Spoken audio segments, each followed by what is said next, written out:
জনগণের সরকার জনগণের সামনেই উন্মুক্ত পরিবেশে শপথ অনুষ্ঠান হবে, এটা তো হতেই পারে। এবার একটু উন্মুক্ত পরিবেশে এবং সাধারণ ভাবেই সাধারণ মানুষের সামনেই জাতীয় সংসদের দক্ষিণ প্লাজায় এই শপথ অনুষ্ঠানটি অনুষ্ঠিত হবে।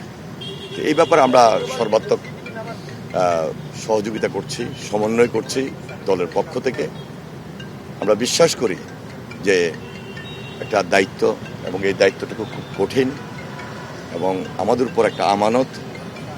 এই আমানত অবস্থান থেকে আগামী দিনে জনাব তারেক রহমানের নেতৃত্বে আমরা নতুন সরকার গঠন করব এবং জনগণের পাশে থেকে এই আমানতটুকু যেন আমরা রক্ষা করতে পারি, মহান আল্লাহ তাআলার কাছে শুকরিয়া আদায় করছি এবং সকলের আন্তরিক সহযোগিতা কামনা করছি ইনশাআল্লাহ।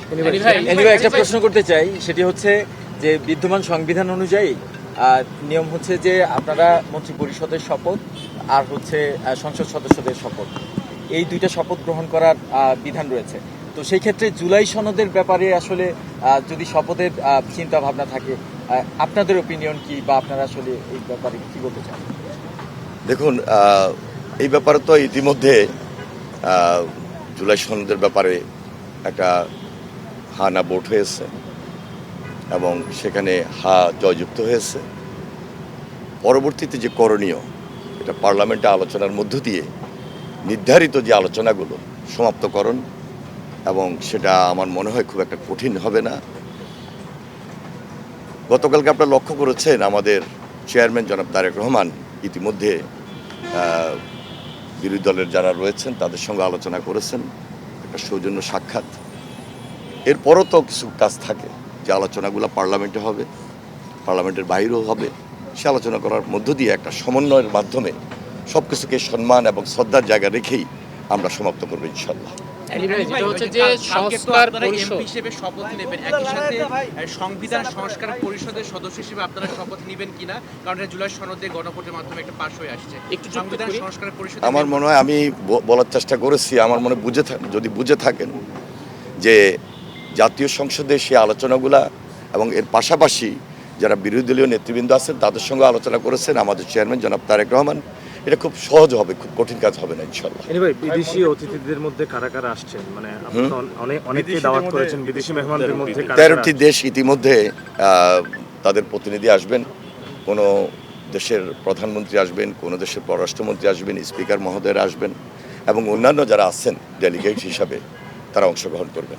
আরেকটা বিষয়, যে দীর্ঘ ফ্যাসিবাদ বিরোধী আন্দোলনে ছিলেন আপনারা, এই যে দীর্ঘ ত্যাগ তিতিক্ষা আপনাদের, সেই জায়গায় আপনাদের সরকার বাংলাদেশের মানুষের আকাঙ্ক্ষা বাস্তবায়ন করতে পারবে না, মানুষের কিন্তু প্রত্যাশাও নেই। আমরা শহীদ পরিবারদের প্রতি গভীর শ্রদ্ধা নিবেদন করছি। বিশেষ করে বিগত আন্দোলন সংগ্রামে যারা গুম খুন এবং শহীদ হয়েছেন সর্বশেষ জুলাই আন্দোলন পর্যন্ত, সকলের প্রতি আমরা গভীর শ্রদ্ধা নিবেদন করছি, তাদের পরিবারের প্রতি সমবেদনা জানাই এবং তাদের পরিবারের পক্ষ থেকে আগামীকালকের এই শপথ অনুষ্ঠানে অনেকেই দাওয়াত পাবেন যারা জুলাই যোদ্ধা হিসাবে পরিবার হিসাবে রয়েছেন, তাদের প্রতি সেই সম্মানটুকু দেওয়া হচ্ছে এবং তারা উপস্থিত থাকবেন আশা করছি ইনশাআল্লাহ।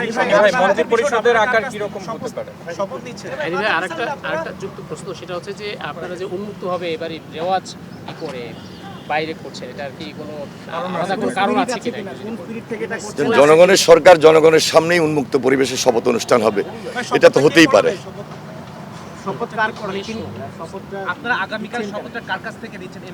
এটা সাংবিধানিক নিয়ম অনুযায়ী যেটা আসার তাই তো আসবে, এর বাইরে তো আসবে না।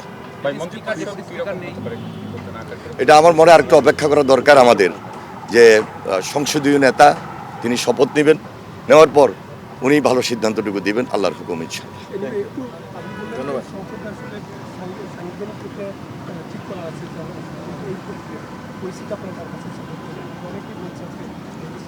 নিশ্চয়ই তো সংবিধানে একটা নিয়ম আছে যে